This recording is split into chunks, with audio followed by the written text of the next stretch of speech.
You can tell it's female because it's pink. Hello, my baby. Hello, my honey.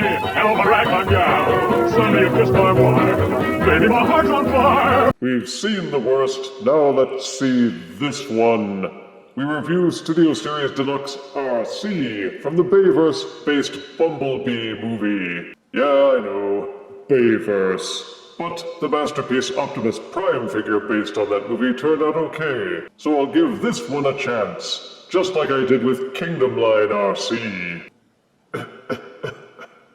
Anywho, this version of Arcee barely had a few seconds worth of screen time, but that didn't stop Hasbro from making a figure to cash in on it. Check out the Studio Series style box with CGI artwork, and peek at Arcee through her windowless box like a creep before seeing the same CGI art on the side panel. See photos of both modes on the back with all the normal multilingual mumbo-jumbo that nobody cares about, except maybe the bio, which reads, Arcee loses contact with the capital as the Autobots are overwhelmed by Decepticon forces. Then see her Mr. DeMille close-up on the side panel. Now let's open the box and see if they managed to get this one done right.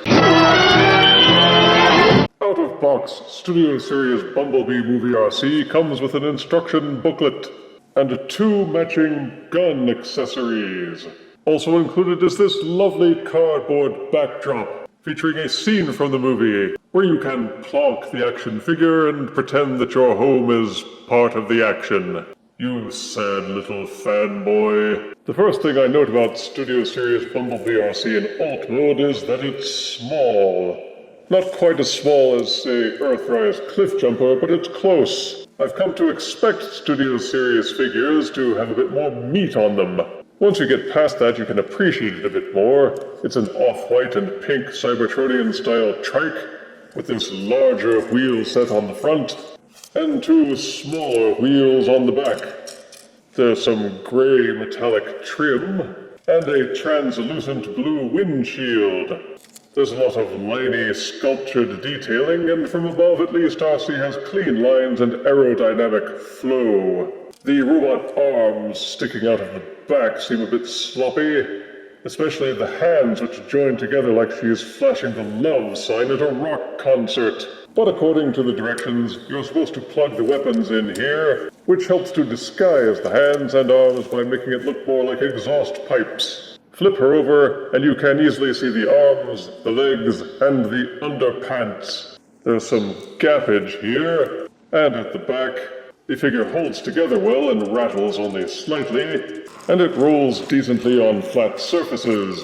There are no other ports for holding the weapons, except for these small tabs meant for plugging the weapons in robot mode. The only other gimmick is that you can raise and lower the windshield, only to reveal that there is no place to actually seat a driver. To transform to robot mode, first de-accessorize the figure. These nacelles at the side plug into the sides of the bike, untab them, and rotate them out.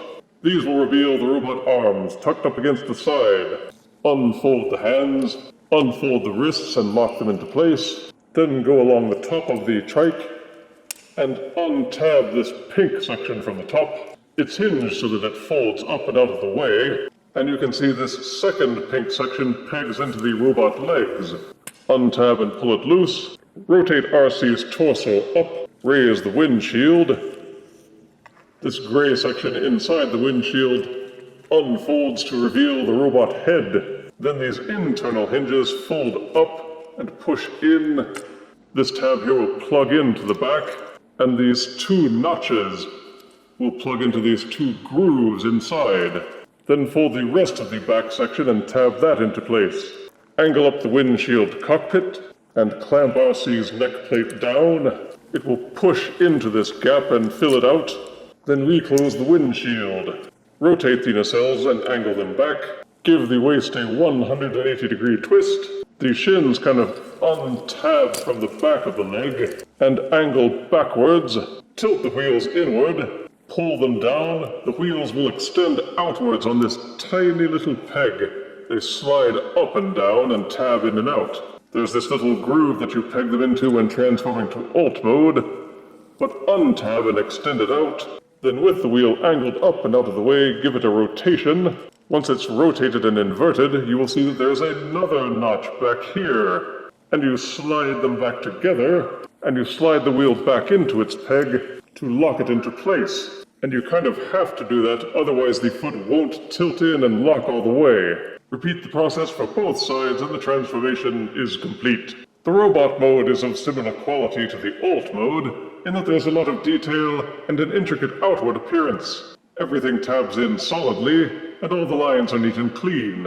It even pays some tribute to Generation 1 RC in basic detailing with the Princess Leia hairdo, the pink and the white body, and the car parts hanging off her back like wings. But there are differences to be sure, like this antenna nub on her head. Her overall physique is a lot chunkier, and proportionally she's got a tiny head that looks like it should be a little bit larger. But I get that they needed her head to be that small for the transformation. She has a smooth silhouette and no glaring hollowness either from the front or the back. All the limbs feel tight with no floppiness, and there's not that much rattling. You can say that she looks feminine, albeit in a Rubenesque style of voluptuousness. She can hold the pistols in either hand. You can also plug these tiny holes into the tabs on her nacelles. But again, there seem to be no other ports for holding accessories, so the customization options are limited.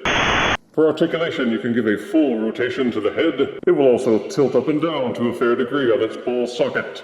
Each shoulder will fully rotate, mind the back kibble. They will also hinge outward about this far. There's an upper bicep swivel, and each elbow is double jointed. The wrists will tilt in and out on this tiny hinge, and despite the backpack, there is full waist rotation. Each leg will kick forward about this far, and kick back about this far before the parts crashing starts. Each knee will bend backwards 90 degrees, and if you want to count this shin thing as an ankle tilt, you can do that. And as part of the transformation, each ankle will tilt inwards. The nacelles are ball-socketed, and they will swivel out and around any direction that you wish. So with patience and care, you can get a lot of poses out of Studio Series RC. For size comparison, here is Studio Series Bumblebee Movie Deluxe RC next to Kingdom Deluxe RC. Yeesh, even Kingdom RC is taller. Here is Bumblebee Movie Deluxe RC next to RED Series Transformers Prime RC. And here is Studio Series Bumblebee Movie Deluxe RC next to Bumblebee Movie Masterpiece Optimus Prime. Hey there, tiny.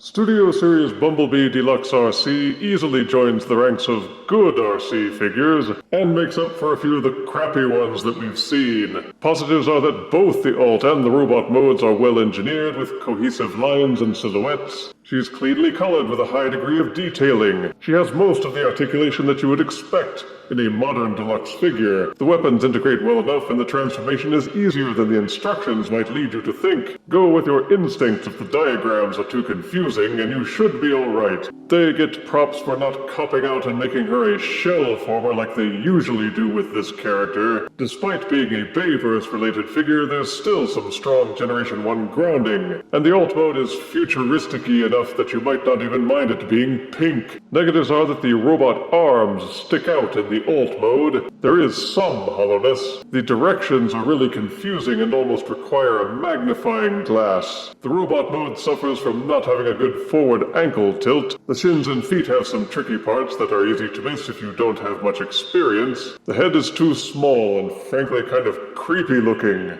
And she seems kind of butch for a fembot unless you're into that sort of thing. It's small and light for a deluxe, so even without the recession, which your mortal governments say isn't happening, you may feel like you should have gotten more for your mortal dough. Still, this RC figure is better than the usual offerings, and may well wash away the stench of your memories of Earthrise Kingdom RC.